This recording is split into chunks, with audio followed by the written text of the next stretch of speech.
So we all realize that helmets are a necessity when it comes to riding motorized unprotected vehicles. But what is the difference when it comes to spending $150, $500, or even $1,000 on a motorcycle helmet? To find out, we need to visit the 1950s. During a race in the 1950s, a man by the name of William Snell died in a car crash from severe head injuries. During that time, he was wearing a racing helmet, but it didn't protect him as anticipated. After that incident, Snell Memorial Foundation was established. This is where they would test different helmets at rigorous levels compared to other organizations. This ensured the helmets a rider was wearing were safe. Back to the present. Now, most of you are probably more familiar with DOT certification. Now, having a DOT certification in your helmet is exactly the same as leaving a full bowl of candy on your porch during Halloween. And even though you have a sign saying take only one, you know some random kid will quietly take a handful. And yes, you guessed it, DOT certification uses an honor system.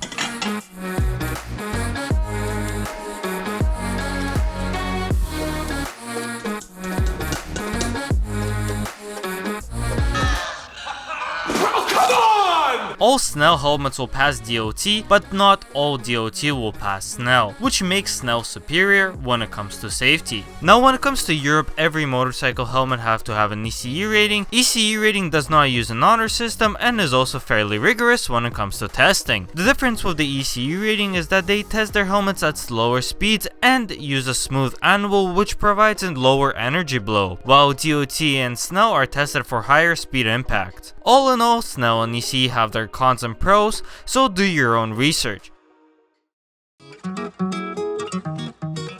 Here on the table we have helmets ranging down from 100 to 1,000 Canadian dollars. For this comparison we will use Shoei, HJC, Bell, Arai, and Agv as our test helmets because they're reputable brands and are available around the whole world. We will also not be looking at the impact protection for each helmet because Ryan F9 did a great series of videos in which he stress tested different helmets with different safety ratings. For this comparison we will be looking at the overall quality and the utilities that each helmet has to offer. First up we got Bell Qualifier. This helmet only retails at about 150 Canadian or 110 USD. The outer finish is decent and is very pleasant to touch, but it only goes downhill from here. The vents feel very plasticky and not premium, especially on the top. The top vents are really easy to find with a gloved hand, but also really easy to activate. Too easy. It's very much possible you'll open and close them by accident without even knowing. In most cases, the Bell Qualifier will also come with an additional dark visor, which is a plus, but the visors themselves and the locking mechanism is very low quality.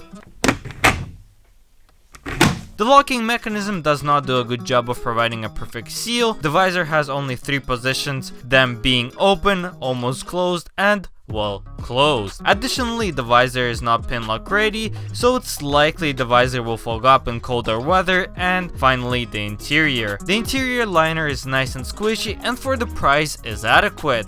The helmet is DOT and ECE rated. Now at $100 more, we can get the Agv K1. Although an Italian brand, this helmet is made in China. The matte finish does look pretty nice, although very plasticky compared to the Bell Qualifier, especially the exhaust section. The vents have tactile switches which are easily accessible with gloves. The visor is pin lock ready, which is a plus, and has a variety of positions which can be customized with these inserts. The interior is very plush and provides a great seal around the neck area. It also has indentations for glasses, which is a great touch. This helmet is ECE and DOT rated. Now, the farther you go up in price, the more complicated these helmets get. For example, the Shoei RF-1200 has very complicated curves up front, which make it impossible to mount these generic GoPro mounts. Now, in our opinion, it's very important to have a camera rolling when you're riding, not just for entertainment purposes, but also for your own safety. Luckily, Ridetech Moto creates custom action camera mounts which contour the curves perfectly of many popular helmets. No more messy epoxy, glue, or these large extensions. positions. The process is simple: peel, stick, and you're ready to ride. We sell mounts for helmet brands such as Shoei, Bell, Agv, and many more. We sell standalone mounts or full adjustable kits that let you adjust the camera at any angle. Complete packages are now back in stock, and we do ship worldwide with low shipping costs. So don't waste any more time and get yours today. Now we'll be getting into the premium line of helmets. The famous Shoei RF-1200 comes at $500 to $600 mark depending on the colors and the graphics. The outer shell has really nice finish, but things start to ramp up when you start looking at the visor and the visor mechanism. The plastic is really thick and is pin lock ready, and being a premium helmet, a pin lock shield is actually included in the box, which is close to $60 on its own. The visor is really tactile and has many stops from top to bottom. The visor mechanism pulls the visor back against the helmet when closed, which provides a good seal. This helmet provides more vents than any of the helmets previously featured and provides the most airflow. The vent switches themselves allow the vents to have multiple positions, which allow for airflow of your liking. At this price point, manufacturers are also able to include emergency release straps. They allow paramedics to easily remove the helmet without risking damaging your neck if it's not already damaged. Finally, the inside liner is antimicrobial and has a faux leather finish on the bottom, which provides a more premium look. This helmet is DOT and ECE certified. Additionally, at this price point, you will also see Snell being mentioned much more often, and yes, you guessed it, the RF-1200 also supports a Snell rating. At this price point, another popular helmet would have to be the HJC RPHA-11. Very similar quality to the RF-1200 with a few differences. For the similarities, the vents are really tactile, the visor mechanism has a lot of indents, it has emergency release tabs, and the overall quality is fairly premium. On the differences, the HJC also supports a physical lock on the visor, that way it can only be opened by lifting up on the latch, which is a good security feature, especially on the track. More on that later. The helmet features DOT and ECE rating, but unfortunately it failed the Snell rating. So although it has all of these amazing track super sport features, most of the rider won't actually be able to use them because a lot of track organizations prohibit the use of non-Snell helmets, especially here in North America. But if you use it just for the street, like most of the people, this is an excellent helmet. Now for the $1,000 helmet, we have the Arai Signet X. Arai helmets for the longest time have been known as one of the safest motorcycle helmets due to their bubble-like shape and the premium materials that they use in their helmets. Also, the materials are super premium and pleasant to the touch. The visor lock has very unique design, but the visor mechanism itself does not have much indents at all.